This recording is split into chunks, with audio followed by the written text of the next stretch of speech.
That he who blesseth himself in the earth shall bless himself in the God of truth. And he that sweareth in the earth shall swear by the God of truth, because the former troubles are forgotten, and because they are hid from thine eyes. For behold, I create new heavens and a new earth, and the former shall not be remembered, nor come into mind. But be ye glad and rejoice forever in that which I create. For behold, I create Jerusalem a rejoicing, and her people a joy. And I will rejoice in Jerusalem, and joy in my people. And the voice of weeping shall be no more heard in her, nor the voice of crying.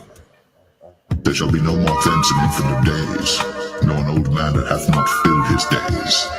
For the child shall die 100 years old. But the sinner, being 100 years old, shall be accursed. And they shall build houses and inhabit them, and they shall plant vineyards and eat the fruit of them. They shall not build, and another inhabit. They shall not plant, and another eat. Whereas the days of a tree are the days of my people, and mine elect shall long enjoy the work of their hands. They shall not labor in vain, nor bring forth for trouble, for they are the seed of the blessed of the Lord, and their offspring with them. And it shall come to pass that before they call, I will answer, and while they are yet speaking, I will hear. The wolf and the lamb shall feed together, and the lion shall eat straw like the bullock, and dust shall be the serpent's meat. They shall not hurt nor destroy in all my holy mountain, saith the Lord.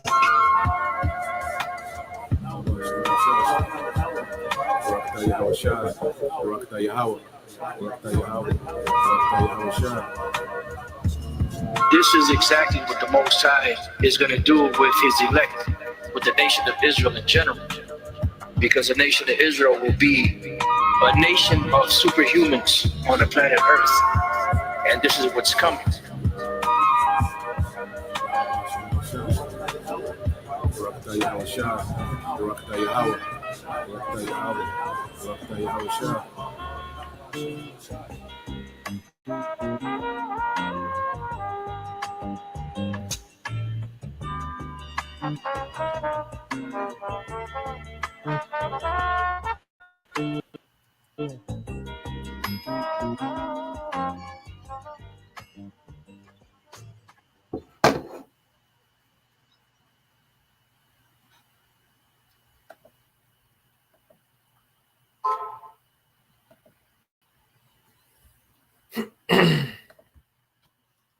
All right, Shalom.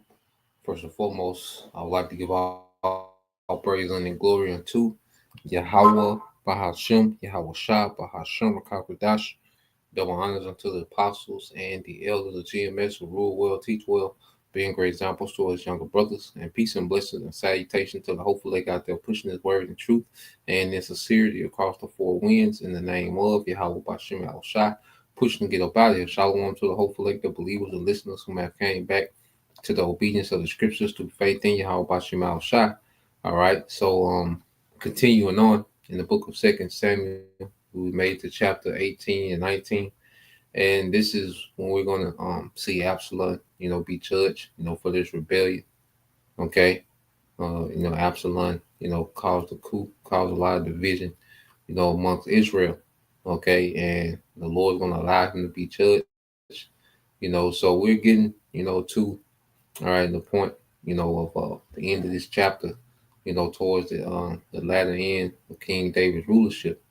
Okay. And the Lord, all right, as he promised, King David, that he will have, rebellion and a sword in his house. Okay. So the Lord has been chastening, King David, for what he done dealing with Bathsheba, all right, and Uriah. Okay. So let's go here. All right, we're gonna have another account that happened as well as we read on. So let's get to it. This is 2 Samuel 18 and 1.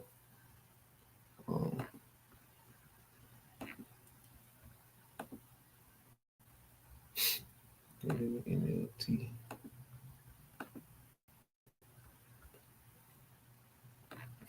All right, Second Samuel 18:1.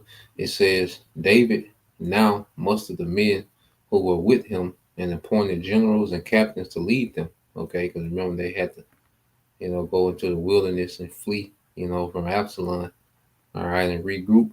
Okay, so now, Hushai, all right, David's advisor, he, was sent back, to be in the courts of Absalom, to counter the counsel, all right, of Ahithophel, okay, so that he, so King David could have the ups as far as information, because information is very important when it comes to war, all right, communications, what they call comms, okay, intelligence, that's a major part of war, okay, so King David, he had, certain intelligence on how Absalom was moving, so he was able to strategize, all right, and counter it in the field. Okay, so going to verse 2, it says, He sent the troops out in three groups, placing one under Joab, one under Joab's brother Abishai, the son of Zariah, and one under Itaiah, the man from Gath. The king told his troops, I'm going with you. But his men objected strongly. You must not go, they urged. If we have to turn and run, and even half of us die, it will make no difference to Absalom's troops. They will be looking only for you. You are worth 10,000 of us. All right. And it is better, all right, that you stay here in the town and send help if we need it. So his men, they begged him, like, nah, you shouldn't be out there with us. Okay. Because the whole purpose of this rebellion is for your life. And they like, look, you're worth 10,000 of us. You know, they knew that the Lord was dealing, and they knew that the blessing was flowing through Israel because of King David and his leadership. Okay, see, King David had some loyal men. It's a major example, of loyalty, constant examples of loyalty, man, throughout this whole, chapter, well, this whole book, First and Second Samuel, the relationship that Jonathan, the son of Saul, had with King David, just major loyalty, man. Okay, which is a rarity in this world, but we have it in abundance amongst the body. The different brothers, okay, different cities, you know, we have these things in abundance. That's why I say we're rich, because the things that are rare in this society, we have it in abundance, you know. And it says, you are worth 10,000 of us, and it is better that you stay here in the town and send help if we need it. Verse 4, if you think that's the best plan, I'll do it, the king answered. So he stood alongside the gate of the town, all right, as all the troops marched out in groups of hundreds, all right, and of thousands, okay? So King David, has mustered an army, out in the wilderness. Men started to flock, to his cause, okay? Because King David still, had a good name, you see, and this why the scriptures even say, let me see. Let's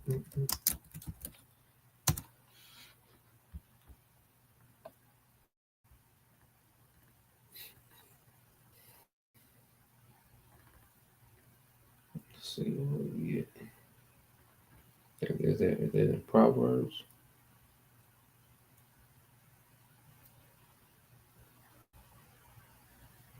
Uh-uh. Why did it pop up? Let's see.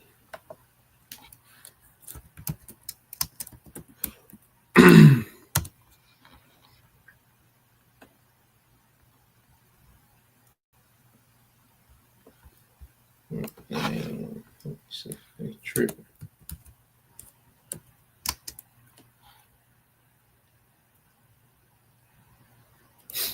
Let me see. I think that might be Ecclesiastes 7. Mm-mm. Okay, this one. I'm in the NLT, that's why it's not popping up. Okay. This is Ecclesiastes 7:1. It says a good reputation is more valuable than costly perfume, and the day you die is better than the day you are born. Okay, and King David, he still had a good name, and people, flocked. He had certain men, that were drawn to his cause. Okay, and they was willing to risk their lives, all right, to preserve the life of the king. Okay, because they understood, his good leadership. They knew he wasn't perfect. Okay, but they understood his good intention, his good reputation. All right, because his good outweighed the bad. Okay, and instead of you know, unlike King Saul, who had just a terrible pattern, of leadership. Okay, but King David was still known as a just, and fair man, through all his trials, you know, and that's what we have to pray that the Lord judges on our integrity, man. All right, and if we had to be judged, based by being perfect in the law, who could stand? You see, so King David still had, a solid name, all right, and a lot of men, still supported, okay, King David in Israel, all right. So going back to verse 5, it says, and the king gave this command to Joab, Abishai, and Ittai, for my sake, deal gently with young Absalom. And all the troops heard the king give this order to his commanders. So the battle began in the forest, all right, in the forest of Ephraim. And the Israelite troops were beaten back by David's men. There was a great slaughter that day, and 20,000 men laid down their lives. It was a lot of men. And the Lord wanted these certain Israelites to be judged, to go against their king like this, to betray their king, because ultimately it was treason, to lift banners, against your own king. Okay, going back to it. But this was, a lot of people, there was their opportunity, they already had to have a problem, with King David to do this, so you're seeing, like I say, adversity begin to show things that are hidden in normal times. Okay. It says, so the battle, I read that verse 8. It said the battle raged all across the countryside, and more men died because of the forest, all right, than were killed by the sword. See, and that's why King David, he went into the wilderness, man, because it's a whole nother world out there in the wilderness, man. A lot of men died, because of the wilderness. Okay, they wasn't built like that. These, probably a lot of these young guys, they rallied around Absalom. Okay, they grew up, mostly in the city, you know, in the town, and in infrastructure. You see, so they got out there to the wilderness, and they weren't built for that. And that's why King David, he went out there to the wilderness. Everybody ain't built, for that wilderness, man. So it said more men died because of the forest than were killed by the sword, man. So the Lord, set it up, for King David to go back to his roots. Okay. It says during the battle, Absalom happened to come up upon some of David's men. He tried to escape on his mule, but as he rode beneath the thick branches of a great tree, his hair, all right, all that goddamn hair, got caught in the tree. His mule kept going and left him dangling in the air. Okay. That long goddamn hair, probably that long, thick, and his ass is hanging by his hair, man. Okay, so it was set up. The Lord set him up for judgment. Okay, and all this tough guy talk, but he seen King David men and took off. All right, and got caught in that tree. Okay, it says one of David's men saw what had happened and told Joab, I saw Absalom dangling from a great tree. What Joab demanded? You saw him there and didn't kill him? I would have rewarded you with 10 pieces of silver, and it says, and a hero's belt. So they supported Joel that they seen Absalom hanging in the tree. Joel like, you ain't kill this nigga, man. He said, I would have rewarded you, handsomely, man. Okay. You see, because Joel, was hot headed, man.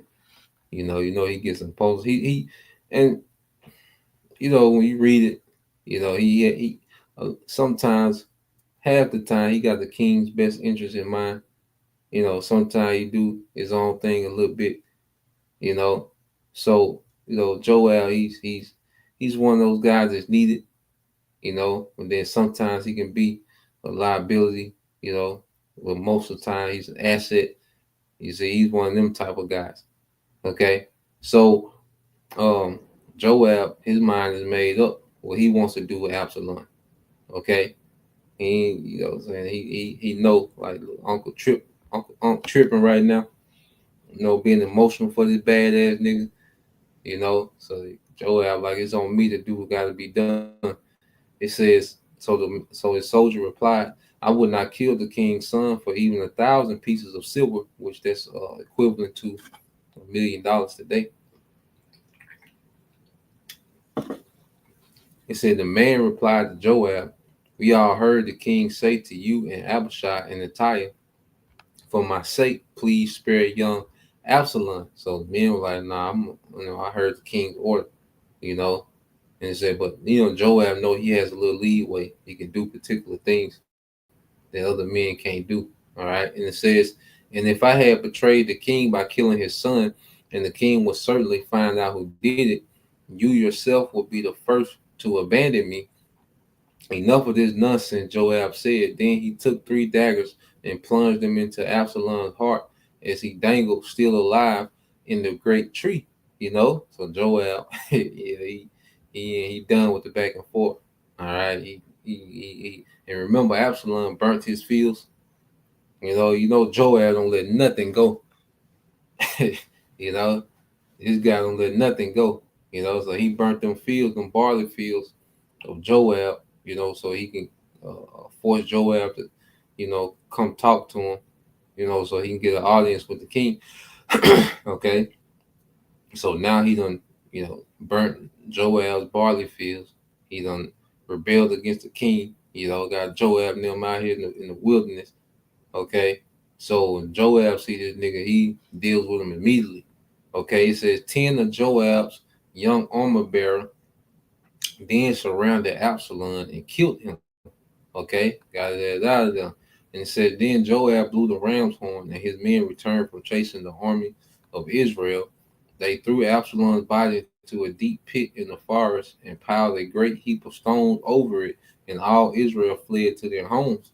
They threw that nigga in the pit, put stones on that guy, made him a monument, man. Okay, said during his lifetime, Absalom had built a monument to himself in King's Valley, for he said, I have no son to carry on my name. He named the monument after himself, and it is known as Absalom Monument to this date.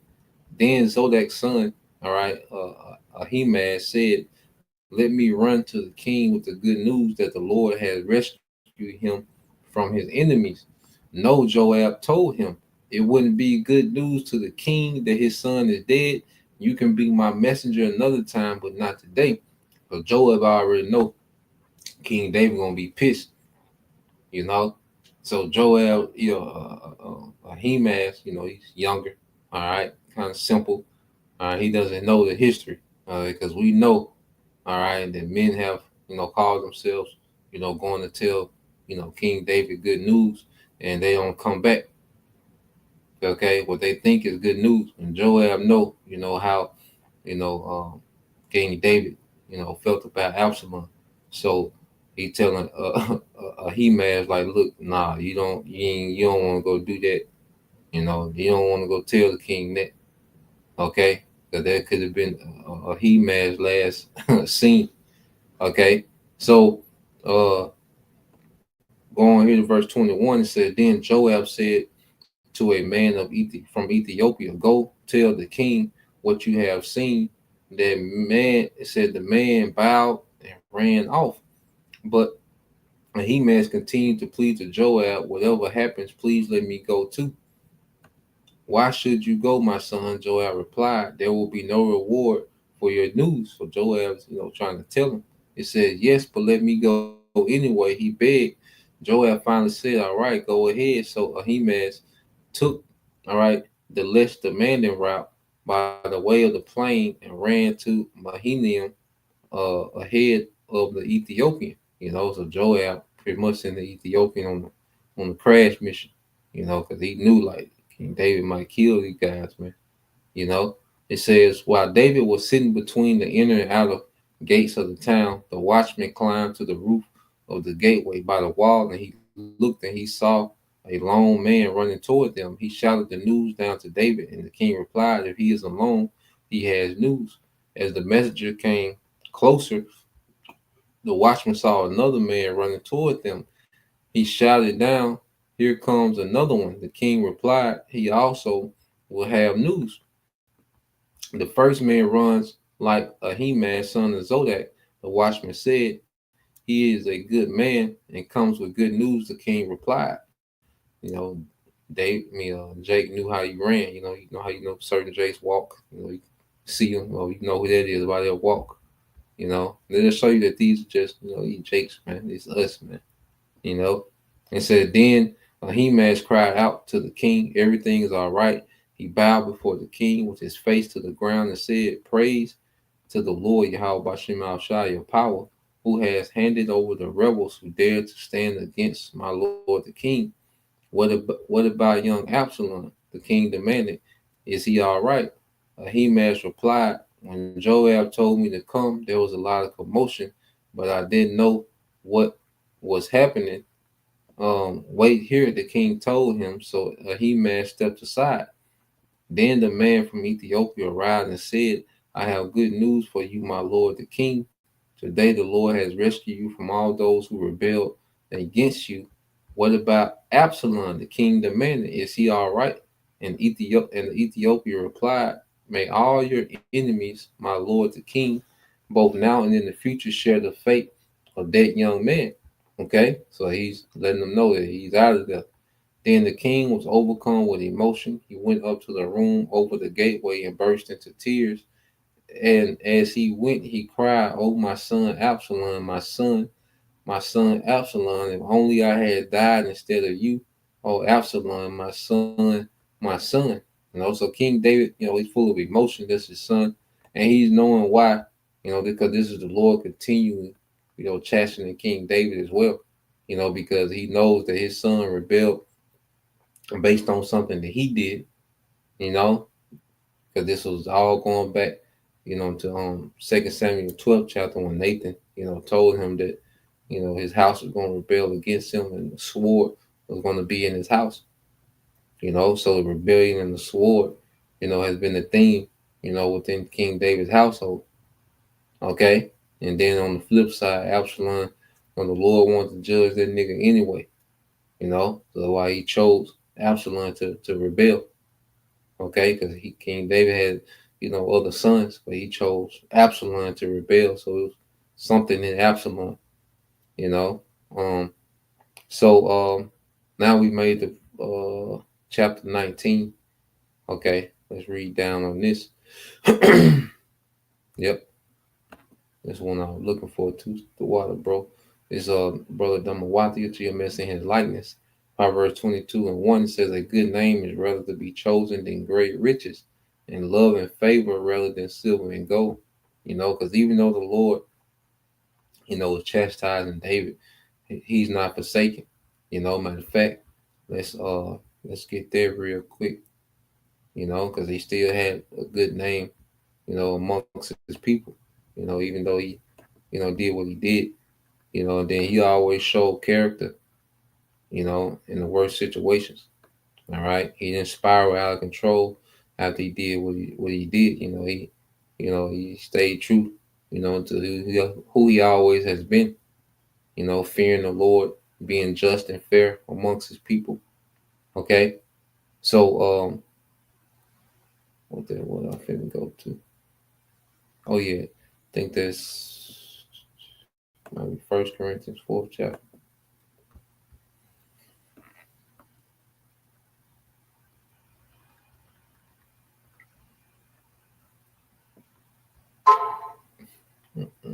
Maybe Second Corinthians.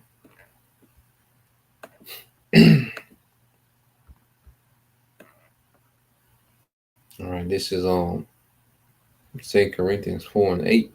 It says, we are pressed on every side by troubles, but we are not crushed. Okay? We are perplexed, but not driven to despair. All right? And we're seeing, these things, all right, happening to King David as he has troubles, but he's not crushed. You know, he's perplexed, but he's not driven to despair. It says, we are hunted down, but never abandoned by the Most High. We get knocked down, but we are not destroyed. Okay? So we have to take on this mind that, the scriptures say, through much tribulation shall we enter into the kingdom of heaven. So it just as the Lord, brings us, because the Lord can put us in the press sometime, man. You can feel that pressure. You can be in situations to where you just feel that pressure on every side, but we're not crushed.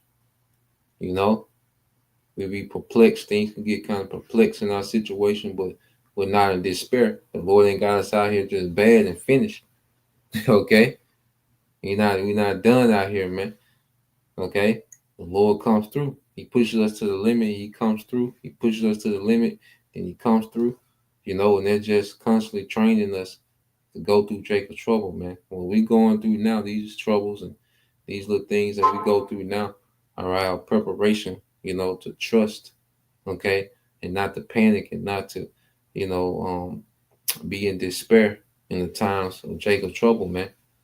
It's going to take a particular, mental fortitude, okay, and the Lord is constantly, chastening us and preparing our minds for what, all right, we got to go through, man, in these times, all right, through that suffering. Okay, verse 10, it says, through suffering, our bodies continue to share in the death of Yahushua. Yahushua was an example of suffering, man. He had to suffer, the niggas trying to trip him up, and, these sellout niggas, just like today, man. All these crazy doctrines that niggas come with, these gimmicks and games that niggas play, man. Yahushua had to suffer these clowns as well, man. Okay, he had to suffer the cross, man, the torment. So we all got our suffering, that we're gonna have to endure. Okay, but we're not forsaken. Okay, he says, so that the life of Yahushua may also be seen in our bodies, man. And we're the constant example of Yahushua's suffering. We are, an example of that continuation of the suffering of Yahushua. We're drinking of that cup. You see, right now, this is King David, drinking of his cup of adversity, man. Because everybody got their cup of adversity. Everybody got their cup of prosperity. And King David, the scripture say, who much is given, much is required. So there's a different suffering required for different men. Okay. Verse 12, it says, so we live in the face of death, but this has resulted in eternal life, all right, for you. Okay. We read this, I think I jumped verse 11, says, yes, we live under constant danger of death because we serve Yahushua, so that the life of Yahushua may be evident in our dying bodies, man. So the resistance we get from this world is due to us serving Yahushua. And there's always, people trying to plot and scheme. And, there's always, some element of danger. Certain brothers, they have even been attacked. So we have to understand that we're all right behind enemy line, but we're not forsaken. Okay, so let's go back to um 2 Samuel 19:1. It said, word soon reached Joab that the king was weeping and mourning for Absalom. As all the people heard of the king's deep grief for his son, the joy of that day's victory was turned into deep sadness. And it's so now, the people, because they have a strong connection with King David, his men, so they feel what he feel. Okay. It says they crept back into the town that day as though they were ashamed and had deserted in battle.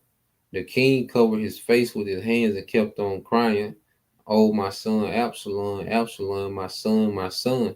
Then Joab went to the king's room and said to him, "We save your life today and the lives of your sons and your daughters and your wives and concubines, yet you act like this, making us feel ashamed of ourselves." So Joab, he's coming to straighten, he's coming, tell, King David, like, look, you tripping.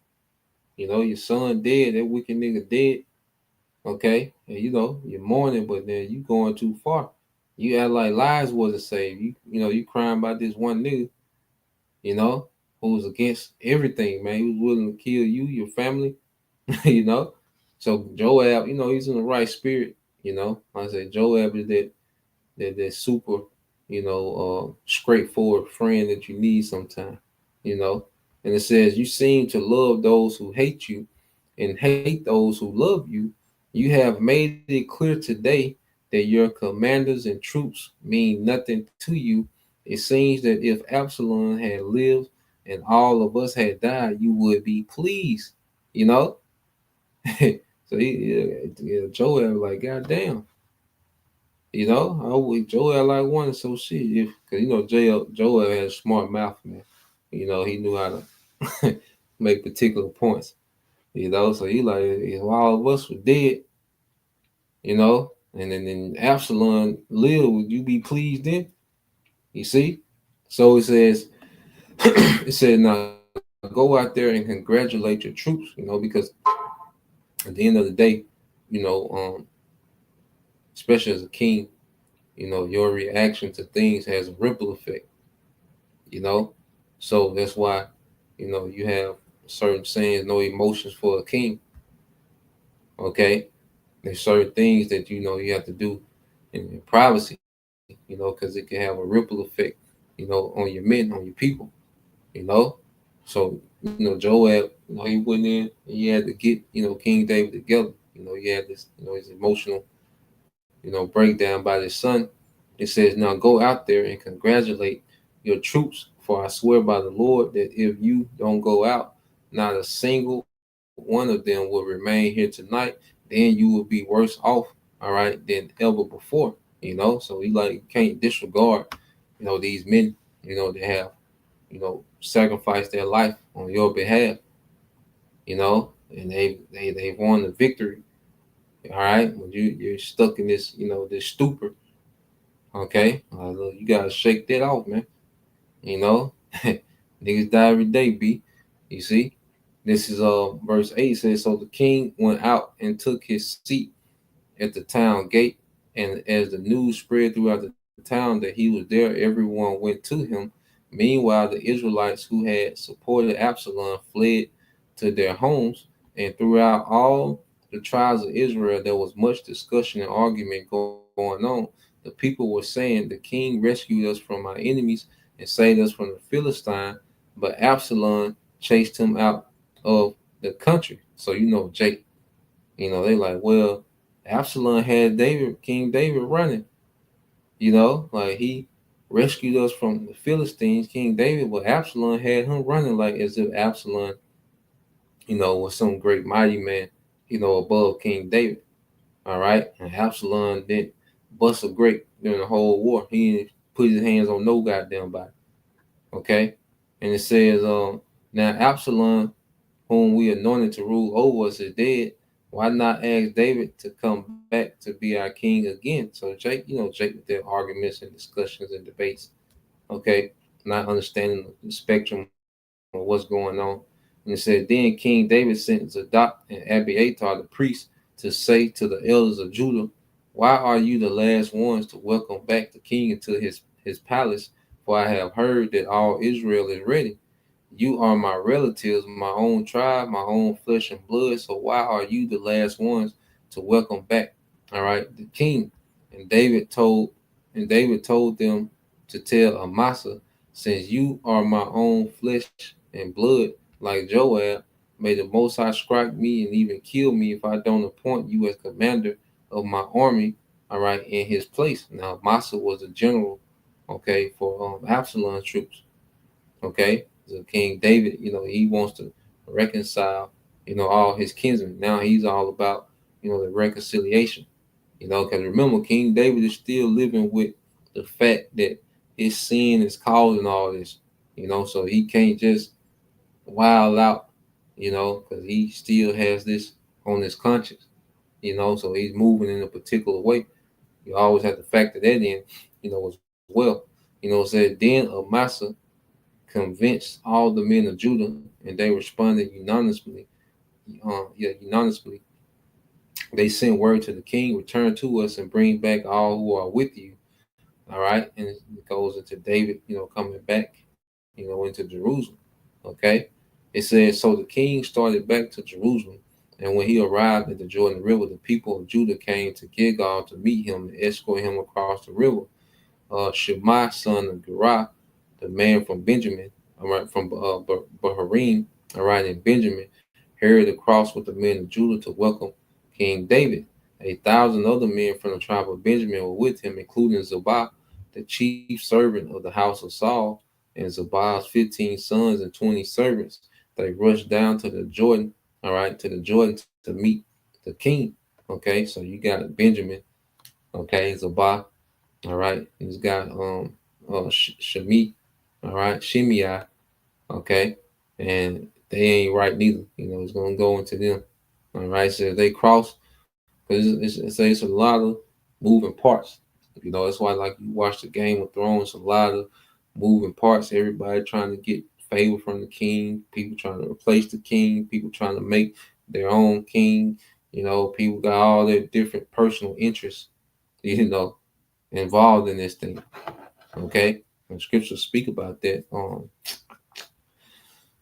in the book of Sirach. I forgot how it's worded. Let's see if I can find it real quick. Read down first.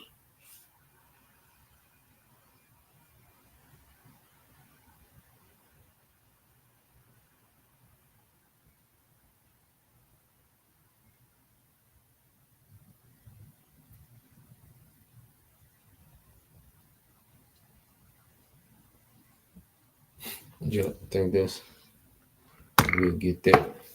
All right. It says they cross. All right, the shallows. Um,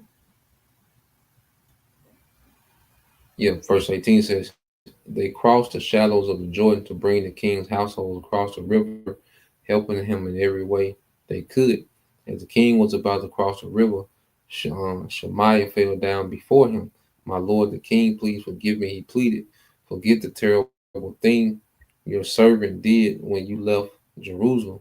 May the king put it out of his mind. So you had this guy, Shemaiah, all right, which was a relative of Saul, and he, was the one throwing stones and cursing King David as he was on the way out, as he was on the run from Absalom.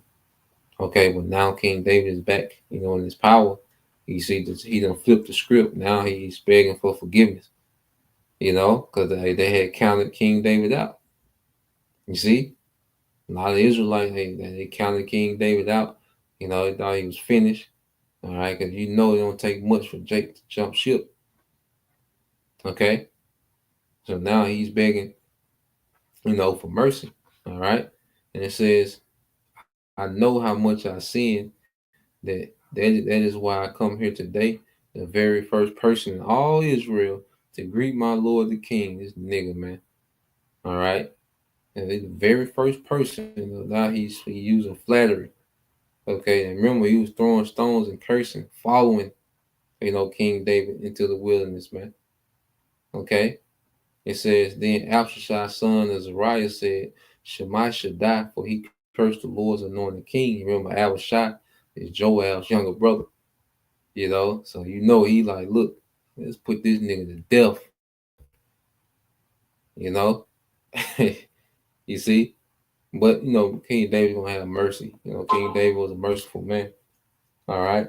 Um, verse 22, it says, who asked your opinion, you sons of Zariah? David explained, why have you became my adversary today? This is not a day for execution, but for celebration. Today, I am once again the king of Israel. So King David, held him back. So Um, it said, then turning to Shemaiah, David vowed, your life will be spared. You know, we're gonna read about this guy later on when we get to Kings. You know, and the thing about it, if you ain't right, you know, you don't get away. Okay, you can act, you can put on, all right, but if you ain't right, you don't get away. Okay, so let's go here. I want to get this real quick because I said that virtually just showed a lot. You know, you see different characters flip. You know, I said when King David looked like he was through, you know, men began to show their true colors and began to flip and began to come out the woodworks, and loyalty was shown too. Okay, so that's why the hour of temptation needed. You know, like I said, during Joab's affliction, his wife was exposed. Okay, when Lot had to flee, you know, his possessions in Sodom and Gomorrah, his wife was exposed. Okay, so adversity, all right, is going to expose everything, you know, that prosperity hides, man. Okay, and that's why you go here. The scriptures put us on game. All right, when you go to what this is, it says this is Sirach 6 and 8. It said, for some men, okay, is a friend for his own occasion. Okay, and a lot of people want to be around the king for their own interests. You know, they have their own personal interests and not sincerely to serve the king, you know, but it's for their own interests, man. All right. It says, and will not abide in the day of thy trouble. Okay. So when King David went into his trouble, you see a lot of men flip. Okay. And it says, and there is a friend who being turned to enmity and strife will discover thy reproach. Again, some friend is a companion at the table and will not continue in the day of thy affliction. Okay? So you have these people, you know, as long as King David table is full of wine, all right, rich meats, okay, the fruits, the produce, okay, as long as King David's table was full, the wine pouring, all right, plenty companions, you know, they speak well of you. But when David came into his trouble, when King David came into his trouble, you know, you started to see, you know, they tried to treat him like a peasant, man. You know, and that was the Lord chastening him, and King David, you know, he weathered the storm. You know, he dealt with integrity, you know, mercy, you know, and he weathered the storm. He left a lot of judgment up to the Lord. Okay, so um, um verse 11 it says, but in thy prosperity he will be as thyself and will be bold over thy servants. Yeah, so when you're in your prosperity, you know, people come around and they enjoy your things better than you know. You see, they make themselves equal to you in your house. Okay, and it says, if thou be brought low, he will be against thee and will hide himself from thy face, man. Okay, you see. So this is a great example.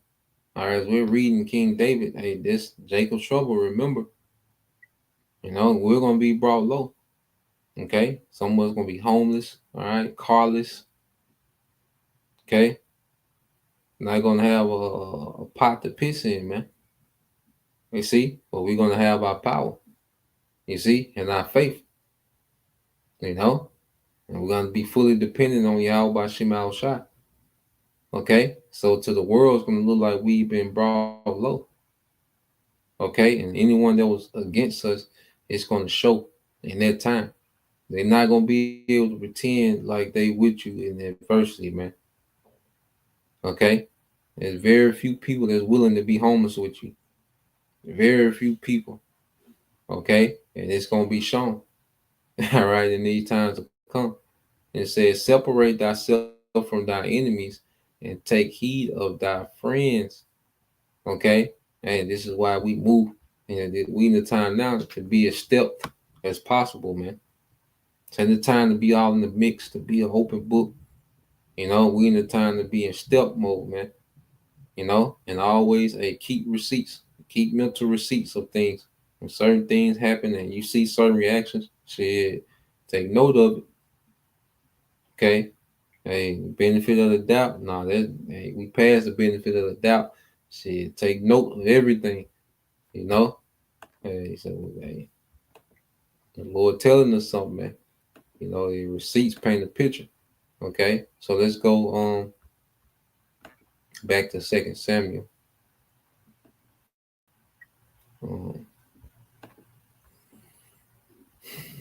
23. It says, "Then turning to Shemaiah, David vowed, your life will be spared." Now, Mephibosheth, Saul's grandson, came down from Jerusalem to meet the king. He had not cared, all right, he had not cared for his feet, trimmed his beard, or washed his clothes since the day the king left Jerusalem. So he was in a state of mourning. It said, "Why didn't you come with me, Mephibosheth?" The king asked him. Mephibosheth replied, "My lord the king, my servant Ziba deceived me.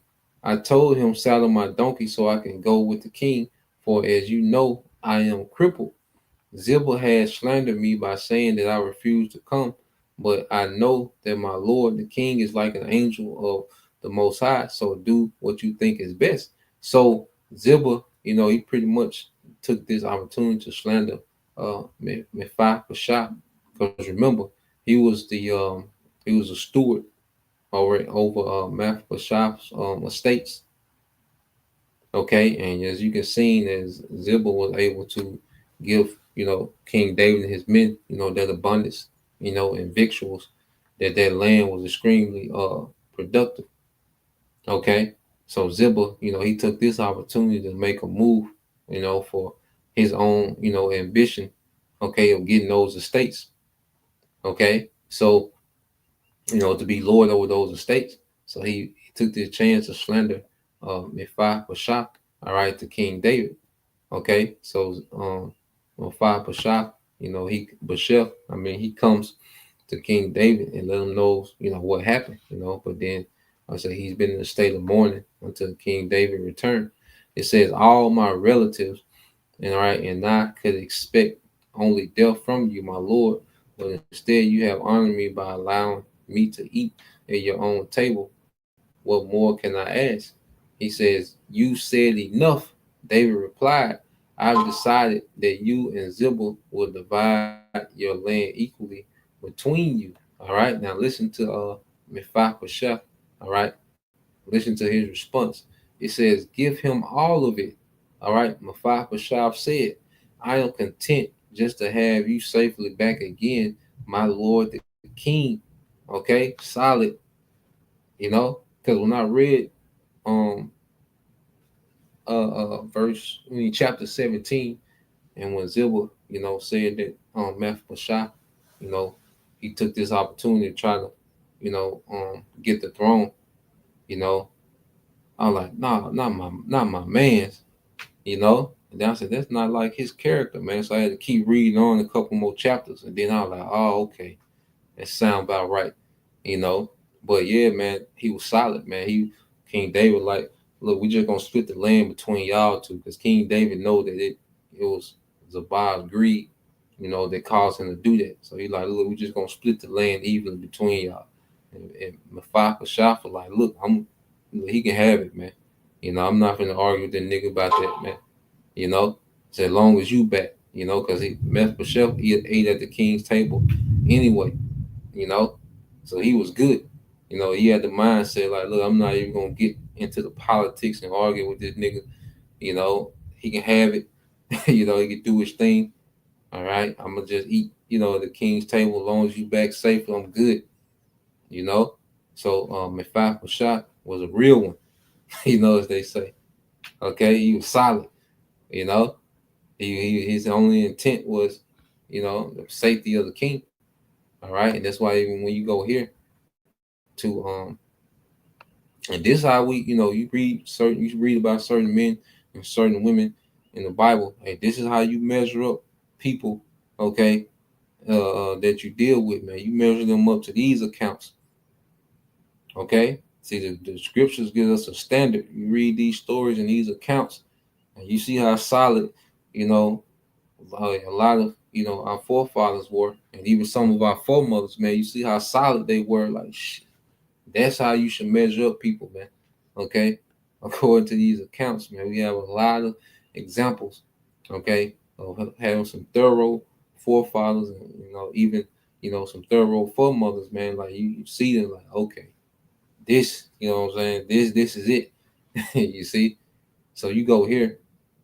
All right, and this is the mindset that Mephi Pashat had when you go to I think it's First Timothy. Mm, 1 Timothy 6.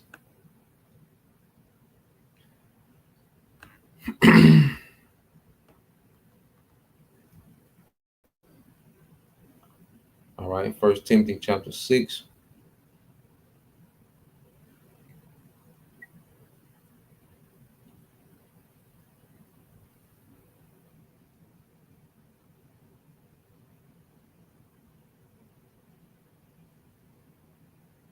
Yeah, this is First Timothy 6:6. It said, "Yeah, true godliness with contentment is itself great wealth. After all, we brought nothing with us, all right, when we came into this world, and we can take nothing, all right, and we can't take anything with us when we leave it. So if we have enough food and clothing, let us be content." Okay, and this is the mindset of Mephi Basheth. Okay, he had this mindset like, look, I eat at the king's table, I'm good.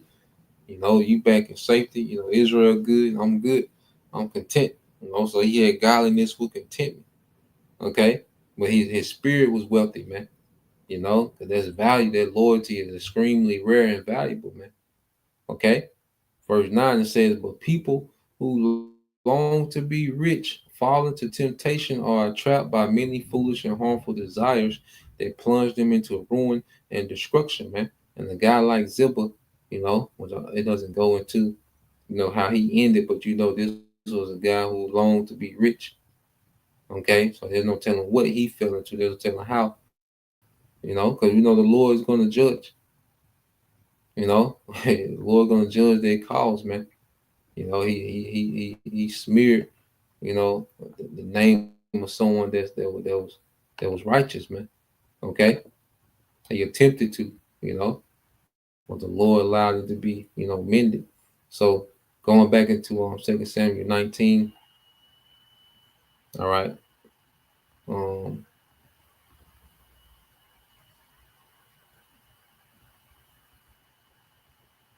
verse 31.